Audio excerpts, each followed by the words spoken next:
اب ایک بہت بڑا یونیورسل ٹروتھ آ رہا ہے. سورہ النساء کی آیت نمبر 78 میں، اینما تکونوا، تم جہاں کہیں پر بھی ہو، یدرککم الموت، موت تمہیں آ کر رہے گی. وَلَوْ كُنْتُمْ فِي بُرُوجٍ مُشَيَّدَةٍ، چاہے تم اپنے آپ کو مضبوط قلعوں میں بھی بند کر لو نا، موت وہاں بھی تمہیں آ جائے گی. موت سے کوئی بھاگ نہیں سکتا. یعنی دنیاوی طور پہ کوئی شخص مضبوط قلعے میں آ جائے کہ مجھے کو مارنے کے لیے اندر نہیں آئے گا، سر باہر سے تو اندر آنے کی ضرورت نہیں ہے، اندر جو کچھ آپ کے اندر ہے وہ آپ کو مارنے کے لیے کافی ہے. Heart failure, kidney failure, cancer, کوئی بھی بیماری لگ سکتی ہے. باہر کی ٹریفک کو تو کسی حد تک آپ مینج کر سکتے ہیں، لیکن جو اندر چل رہا ہے وہ تو اتنا کمپلیکس نظام ہے کہ ذرا سی بھی آپ کی صرف جو سیلز کی خلیوں کی ڈسٹریبیوشن ذرا سی بھی ڈسٹرب ہو جائے، کینسر بن جاتا ہے. اس کے اوپر کسی کا کنٹرول ہے؟ کتنی ینگ ڈیتھس آپ آئے دن سنتے رہتے ہیں جی. 25 سال کا لڑکا تھا جی، 30 سال کا لڑکا تھا جی، ہارٹ فیلئر سے مر گیا جی. یہ بھی جو عفنان بھائی بتا رہے تھے، ان کے دوست سحری کر کے سوئے، اٹھے ہی نہیں ہے، 27-28 سال عمر ہے. تو وہ اللہ تعالیٰ نے ہر شخص کو جو ٹائم دیا ہے وہ، لہٰذا جس طرح اللہ کو ایک ماننا ضروری ہے نا، اور اس میں کوئی شک نہیں ہے ایک ایمان والے شخص کے لیے، اس طرح بالکل اس طرح یہ ماننا ضروری ہے کہ جو رات باہر ہے قبر کی وہ اندر نہیں ہے، اور جو اندر ہے وہ باہر نہیں ہو سکتی. ایک لمحے، قرآن میں کئی جگہ یہ ٹاپک آیا ہے کہ جب موت آئے گی ایک لمحے نہ آگے ہوگی نہ پیچھے. پھر سورہ آل عمران کے کانٹیکسٹ میں تو اللہ تعالیٰ نے یہاں تک فرمایا، جب منافقین نے کہا نا کہ ہم نے اپنے بھائیوں سے کہا تھا کہ غزوہ احد میں نہ جاؤ، نہ یہ جاتے اور نہ یہ قتل ہوتے، تو اللہ تعالیٰ نے فرمایا اس طریقے سے کوئی موت ٹال سکتا ہے؟ تم لوگ بھی جو اپنے گھروں میں بیٹھے ہوئے ہو نا، اور تمہاری جان بخشی ہو گئی ہے، تم یہ سمجھ رہے ہو کہ قتال میں نہ جانے کی وجہ سے تم بچ گئے ہو. اگر تمہاری موت بھی اللہ نے مقدر کی ہوتی تو تم خود بخود اپنی مقتل گاہوں کی طرف کھینچے چلے آتے. اور اس کو سپورٹیو حدیث ہے صحیح مسلم کی، نبی علیہ السلام نے غزوہ بدر سے ایک دن پہلے زمین پہ لکیریں کھینچی تھی. کل یہاں پہ ابو جہل کی لاش پڑی ہوگی، کل یہاں پہ عتبہ کی لاش پڑی ہوئی ہوگی، اور صحابہ کرام کہتے ہیں اللہ کی قسم اگلے دن ہم نے ان کی لاشیں ایگزیکٹ انہی جگہوں پہ دیکھی. یعنی اللہ تعالیٰ نے اپنے نبی کو وحی کے ذریعے بتا دیا تھا کل یہاں پہ لاشیں پڑی ہوں گی. تو وہ اللہ نے ان کا موت کا وقت مقرر کیا ہوا تھا نا، اور نبی علیہ السلام کو بتا دیا، آپ نے اپنی امت تک وہ پیغام پہنچا دیا. یہاں پہ اگر کوئی کہتا بھی ہے نا جی کہ جی وہ جی جیڑی رات قبر ہی چاہیے وہ باہر نہیں، جیڑی باہر ہے وہ اندر نہیں ہے، یہ اکثر وہ بدماش گنڈے اور ڈان کہہ رہے ہوتے ہیں جو قاتلانہ حملے میں اپنے دوسرے جو مقابل ڈانوں سے بچ جاتے ہیں نا، تو پھر وہ کہتے ہیں اور جی جیڑی لہی ہے نا جی وہ تے پوری کرنی ہے نا جی، انج تے نہیں کو مار سکتا. پھر ساتھ یہ بھی جملہ بولیں گے کہ جی وہ جو ہے نا مارنے والے سے بچانے والا جو ہے وہ ذات بڑی ہے. او بھئی مارنے والے بھی اللہ کی ذات ہے، بچانے والی بھی اللہ کی، کوئی بڑی نکی نہیں ہے، ایک کی ذات ہے جو مارتی بھی ہے بچاتی بھی ہے. لیکن ظاہر ہے وہ اس کانٹیکسٹ میں کہہ رہے ہوتے ہیں کہ کوئی شخص کسی کو نہیں مار سکتا، تو بالکل ٹھیک ہے. اب اس کے بعد ہونا تو چاہیے اس کی بقیہ کی زندگی پھر دین کے مطابق گزرے. بقیہ یہ ہوتا ہے کہ وہ پھر 4-5 گنڈے اور اکٹھے کر کے اپنا بدلہ اتارتا ہے اپنے مخالف سے، یہ رزلٹ نکالتا ہے اس سے. حالانکہ جو یہ شخص کہہ رہا ہے کہ جی جو رات قبر میں ہے وہ باہر نہیں، اور جو باہر ہے وہ اندر نہیں، اس کے بعد پھر اس کی زندگی چینج ہونی چاہیے نا، اسے اپنی موت اتنی سامنے دیکھ کے اسے اپنی آخرت کی تیاری کرنی چاہیے نا. لیکن وہ سورۃ الانعام میں ہے، اللہ تعالیٰ نے تو اس سے بھی بڑی بات کی ہے کہ جو نافرمان لوگ ہیں نا، اگر ہم انہیں دنیا میں دوبارہ بھی بھیج دیں نا تب بھی یہی کام کریں گے. یہ ہم نے سر خود دیکھا ہے، یہ آبزرو کیا ہے. میرے اپنے آفس کے کولیگ ایک دفعہ کراچی سے فلائٹ لے کے تو وہ آ رہے تھے اسلام آباد، تو راستے میں کافی زیادہ موسم خراب ہو گیا. تو اور آپ کو پتہ ہے جب موسم خراب ہوتا ہے تو جہاز تو پھر ایک کٹی پتنگ کی طرح ہے نا، تیز ہوا کے اندر اس کو آپ لینڈ نہیں کروا سکتے، اور اڑے گا بھی تو کتنی دیر اڑے گا. ایسی جگہ لے کے جانا پڑے گا جہاں پہ موسم ٹھیک ہو، اور ادھر پہنچنے سے پہلے اگر فیول ختم ہو گیا پھر تو جا کے وہ جنت یا جہنم میں ہی لینڈ کرے گا، دنیا میں نہیں لینڈ کر سکتا۔ تو وہ کہتے ہیں کہ جی بس جو لینڈنگ سے تھوڑی دیر پہلے ہی موسم خراب ہو گیا تو وہ پھر جہاز دوبارہ اٹھا لیا اس نے، پائلٹ نے، لیکن وہ جہاز قابو میں نہیں آ رہا تھا، اور آپ کو پتہ ہے وہ پھر اچانک جو ہے نا کافی زیادہ گہرائی پہ وہ نیچے آتا ہے جہاز، یعنی ہوا میں اگر وہ سپوز تقریباً یہ 747 تو 10 کلومیٹر ہائٹ تک اڑتا ہے، تو وہ ایک کلومیٹر ایک سیکنڈ میں ایک دم نیچے آتا ہے۔ وہ جب ایک دم نیچے آتا ہے نا تو وہ ظاہر ہے کہ اگر آپ نے سیٹ بیلٹ نہیں باندھی ہوئی تو آپ جا کے تو جہاز کی چھت سے جا کے لگیں گے، تو وہ بیلٹ پہلے بندھوا لیتے ہیں، اور پھر وہ اتنی زور سے کانپتا ہے۔ یہ تو میں نے خود بھی چائنا کی فلائٹ میں ایئر پاکٹس آتی ہیں پاکستان سے چائنا جاتے ہوئے، اتنی زور سے کانپتا ہے وہ جہاز کہ لگتا ہے کہ وہ یہ ابھی ٹوٹ جائے گا، ٹکڑے ٹکڑے ہو جائے گا، کیونکہ وہ ویسے تو انہوں نے ظاہر ہے وہ ہمارے علماء کرام نے تو نہیں بنایا ہوا کہ ناخالص ہو، وہ یعنی بڑا صحیح ڈیزائن کیا ہوتا ہے انجینئرز نے، اور اس کے اندر پوری ایک شاک ابزارو کرنے کی صلاحیت ہوتی ہے، وہ ہلتا بھی رہنا، وہ ٹوٹتا نہیں ہے، اس میں کافی ٹرسز لگا کے لچک موجود ہوتی ہے۔ بہرحال پھر بھی جو بندہ اندر بیٹھا ہوا ہے اس کو تو یہ سارے لوگ تو سائنسدان تو نہیں بیٹھے ہوتے، اور لگتا ہے کہ جناب ابھی جان گئی کہ، تو وہ جناب وہ کہتے ہیں کہ جی یعنی اس طرح لوگ کلمے پڑھ رہے تھے، اور جناب چیخو پکار استغفر اللہ، جیسے کہ ابھی اگر اللہ نے ان کو دوبارہ بھی دنیا میں بھیج دیا، کیونکہ اب تو ان کے آخری وقت ہی قریب آیا ہوا تھا نا، وہ انہوں نے تو یہ کنکلوڈ کر لیا، تو یہ اب جاتے ہی جو ہے نا ادھر سے مطلب سیدھا گھر نہیں جائیں گے، یہ مسجد میں جا کے پہلے وہ سنت والے 2 نفل پڑھیں گے جو سفر سے واپسی میں پڑھے جاتے ہیں، اور جتنی بے پردہ عورتیں اتریں گی یہ اتر کے اب جا کے پردہ، یعنی وہ بلکہ یہ جہاز میں بیٹھی ہوں گی اور موبائل پہ کہیں گی کہ جی برقع جڑا خرید کے لے کے آؤ، ادو تک میں لینا ہی نہیں جہاز تو جدو تک کہ منو کو برقع نہیں دے گا، ٹھیک ہے نا جی۔ اور جو ہے نا وہ نماز کا ٹائم ہوا ہے تو وہ جہاز میں پہلے نماز پڑھیں گے تب نیچے اتریں گے، لیکن ایسا کوئی نہیں ہوتا، اس ٹائم چیخیں ہوتی ہیں اور لگتا ہے کہ جناب گئے کہ گئے۔ تو وہ کہتے ہیں خیر وہ سٹیبل ہوا، وہ سیالکوٹ لے گئے اس جہاز کو، تو وہ جب اتارا تو جناب اب لوگ چیخو پکار کر رہے ہیں جی ہمیں جہاز سے باہر نکالیں، لیکن جہاز کا تو اصول ہے، وہ کہتے ہیں نہیں جی جدھر کی سواری ہے وہیں اتاریں گے، تھوڑی دیر ریسٹ کریں گے، جب موسم ٹھیک ہو تو دوبارہ اڑیں گے۔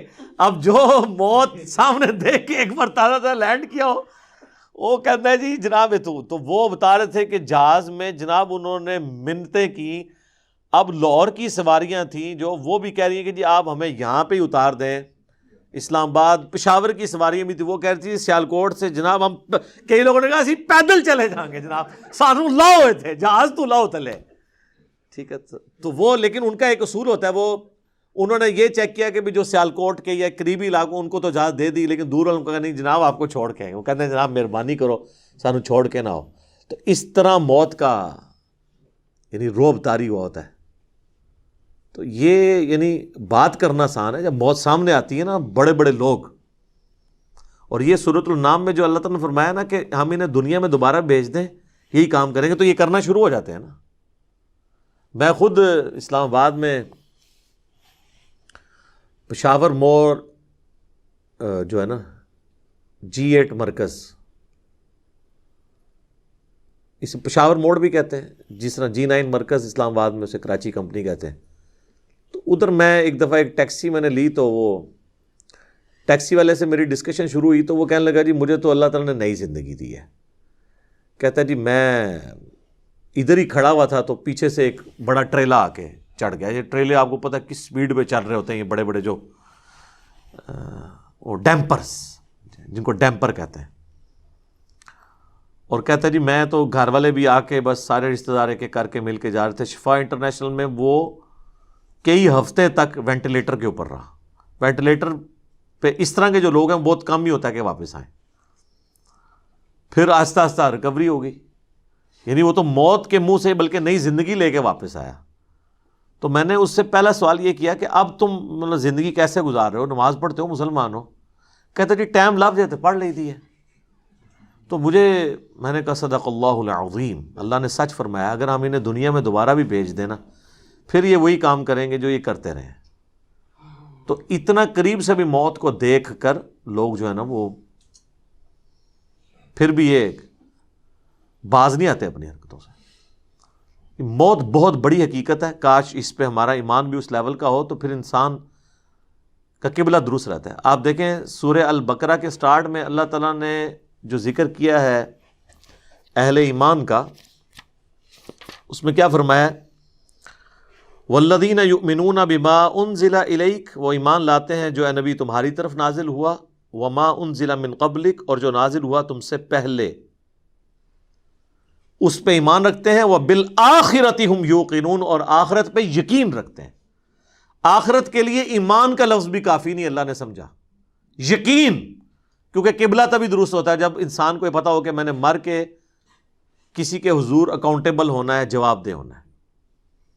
آج یہ جتنے لوگ کہتے ہیں نا جی جو قبر سے باہر رات ہے وہ اندر نہیں، جو اندر ہے وہ باہر نہیں ہے، یہ صرف ان کی منہ شگافی ہیں. واقعی اگر ان کا یقین ہو تو حرام خوریاں کر رہے ہوں، لوگوں کا مال ناحق طریقے سے ہڑپ کر رہے ہوں، اللہ تعالیٰ کے حقوق کو پامال کر رہے ہوں، ماں باپ کے ساتھ بے سلوکی والا معاملہ کر رہے ہوں، بیوی بچوں پہ ظلم کر رہے ہوں، بہن بھائیوں کی جائیداد دبا رہے ہوں، معاشرے کے لیے ناسور بنے ہوئے ہوں، ایسے لوگ نہیں، پھر تو ان کو بالکل سیدھا ہو جانا چاہیے. تو بات کہاں سے شروع ہوئی تھی کہ اللہ تعالیٰ فرما رہا ہے کہ تم اپنے آپ کو مضبوط قلعوں میں بھی بند کر لو نا، تب بھی موت تمہیں آ کر رہنی ہے. موت کو کوئی ٹال نہیں سکتا، کیونکہ موت تو اللہ تعالیٰ نے بھیجنی ہے. اللہ کے پاس تو کروڑوں آپشنز ہیں. ایگزٹ تو ہر شخص کا اس دنیا سے لکھا ہے، خواہ ایئر کریش میں ہو، چاہے ہارٹ فیلئر سے ہو، خواہ کسی شیر کے پیٹ میں جا کے ہو، خواہ کڈنی فیلئر سے ہو، خواہ کسی روڈ ایکسیڈنٹ میں ہو، ہر بندے نے دنیا سے جانا ہے اور وہ طے ہے، اس سے آگے پیچھے نہیں ہوگا. البتہ جو قاتل کو ہم سزا دیتے ہیں اس لیے کہ قاتل جو ہوتا ہے اس کو اللہ تعالیٰ نے یہ کام کرنے سے منع کیا ہوا ہے، وہ اس کی وجہ سے اسے سزا دی جاتی ہے، اس وجہ سے نہیں کہ وقت سے پہلے اسے قتل کر اس نے مار دیا ہے، کیونکہ اس نے مارا اپنی ویل سے ہے، نافرمان، اس کی تو موت آنی تھی.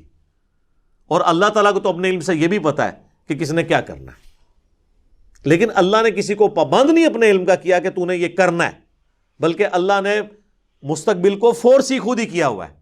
جس طرح ایک استاد جب کسی نالائق شاگرد کو پیپروں سے ایک ہفتہ پہلے کہتا ہے کہ پتر تو فیل ہو جانا ہے، اور وہ فیل ہو بھی جائے، تو اس استاد کو آگے نہیں گلا کر سکتا ہے وہ اسٹوڈنٹ کے سر جی تہاڈی زبان بڑی کالی ہے، تسی کیا سی تاں میں فیل ہویا، میں نے بڑی محنت کی سی. نہیں، تو اللہ تعالیٰ کو تو ڈیوائن علم بڑا کامل ہے، وہ مستقبل کے بارے میں فورس ہی کرتا ہے. اب رہا یہ معاملہ کہ اللہ نے ہمیں اس آزمائش میں ڈالا کیوں ہے، تو وہ اللہ نے اس کو بیان کر دیا ہے. لا یسأل عما یفعل، اللہ کو کوئی نہیں پوچھ سکتا کہ اس نے یہ کیوں کیا. وہم یسألون، اور اللہ ہر ایک کو پوچھے گا. تو ابھی تو فی الوقت اللہ نے جس امتحان میں ڈالا ہے اس میں آپ نے گیون سرکمسٹانسز میں پرفارم کرنے کی کوشش کرنی ہے.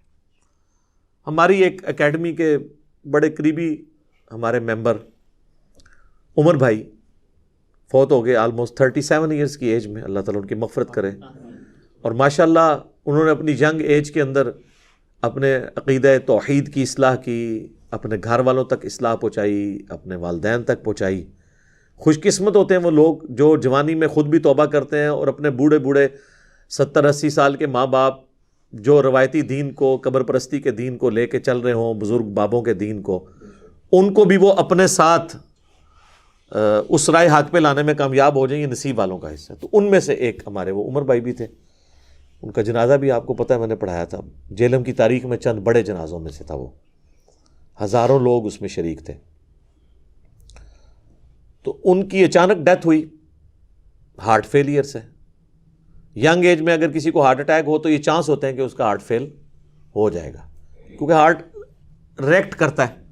بوڑھا بندہ پھر بھی سروائیو کر جاتا ہے. تو مجھے صحیح طرح یاد ہے کہ وہ ان کا ہارٹ فیل ہونے سے کچھ عرصہ پہلے کی بات ہے، 2017 میں جب میرے پہ پہلی دفعہ مرڈر اٹیمپٹ ہوئی 28 اکتوبر کو، اور اس میں میرا کافی خون بھی ضائع ہوا، کافی زیادہ زخم آیا، آپ لوگوں کو پتہ ہے. تو اس کے بعد میں عمر بھائی کے پاس ایک دفعہ گیا، ان کے شاپ پہ، ان کی فرنیچر کا بہت بڑا کاروبار ہے جیلم میں. تو میں نے گپ شپ شروع ہوئی تو مجھے کہتے ہیں علی بھائی میں چاہ رہا ہوں آپ کے لیے نا کوئی باڈی گارڈ رکھ دیتے ہیں. تو میں اس کی پیمنٹ کر دیا کروں گا. تو میں نے ان کو کہا کہ میرے بھائی آپ کا ابھی تک یہ یقین کامل نہیں ہوا کہ موت کو کوئی ٹال نہیں سکتا. تو پھر میں نے ان کو یہی آیات کوٹ کی تھی کہ اپنے آپ کو مضبوط، اینما تکونوا یدرککم الموت ولو کنتم فی بروج مشیدہ، تم جہاں کہیں بھی ہو موت تمہیں آ کے دبوچ لے گی، خواہ اپنے آپ کو مضبوط قلعوں میں بھی بند کر لو. تو میں نے ان کو بھی یہ بات سمجھائی. میں نے کہا میرے بھائی باہر کی ٹریفک کو تو آپ کنٹرول کر سکتے ہیں، کسی حملہ آور کو تو آپ روک سکتے ہیں، اندر جو اتنی کمپلیکس ٹریفک ہے، روزانہ میرا دل 1,00,000 دفعہ دھڑک کر 10,000 لیٹر خون پمپ کرتا ہے میری نسوں میں، اس ٹریفک کو کون کنٹرول کر سکتا ہے؟ 25 دفعہ ڈریسز کرتے ہیں روزانہ میرے گردے، یہ کام کرنا چھوڑ دیں، اس کو کون کنٹرول کر سکتا ہے؟ 23,000 دفعہ آلموسٹ پھیپڑے سانس اندر کرتے ہیں، اتنی دفعہ باہر کرتے ہیں. اب تو یہ کورونا کی وجہ سے لوگوں کو پوچھیں نظر، ان کو سانس لینا کتنا مشکل ہو رہا ہے، ریکوری ہوتے بھی کئی مہینے لگتے ہیں. یہ سانس ہمیں خود لینا پڑ جائے نا یاد کر کے، ایک دن نہیں آپ سانس لے سکتے. 12,000 دفعہ ہماری یہ پلکیں جھپکتی ہیں، اور یہ اگر آپ کو روزانہ یوں کرنی پڑ جائیں تو بس پھر آپ کوئی اور کام نہیں کریں گے، یہی کرتے رہیں گے. تو یہ سب کچھ میری مرضی کے بغیر اللہ تعالیٰ یہ سارے معاملات کو لے کے چل رہا ہوتا ہے. تو ہم باہر کی ٹریفک کو تو شاید مینیج کر لیں کسی حد تک، وہ بھی کنفرم نہیں ہوتا. کئی بار روڈ ایکسیڈنٹ میں آپ دیکھتے ہیں لوگ اپنی جگہ پہ صحیح سائڈ پہ جا رہے ہوتے ہیں، مخالف سمت سے کوئی گاڑی آتی ہے، اس کا ٹائر پھٹتا ہے، وہ لڑکتی ہوئی دوسری طرف آ کے 4-5 بندے نیچے دے دیتی ہے. اب ان کا تو کوئی قصور نہیں ہے، وہ تو ہوتے ہی دوسری. یہ تو میں نے خود اس طرح کے ایکسیڈنٹس اپنی آنکھوں سے بھی دیکھے ہیں، تو پتہ ہی نہیں چلتا. تو باہر کی ٹریفک کو آپ کسی حد تک مینیج کر لیں گے، لیکن اندر کی ٹریفک کو تو کوئی بھی نہیں کر سکتا. اور دیکھیں کچھ عرصے کے بعد ان کی اندر کی ٹریفک ہی فیل ہوئی اور دنیا سے چلے گئے. اللہ تعالیٰ ان کی مغفرت کرے، انہیں نیک کاموں کا اجر دے، ان کی برائیوں سے درگزر کرے، اور ہمیں بھی اپنی موت سے پہلے پہلے قبر و آخرت کی تیاری کرنے کی توفیق عطا فرمائے. اللہم من احییتہ منا فاحیہ علی الاسلام ومن توفیتہ منا فتوفہ علی الایمان. آمین.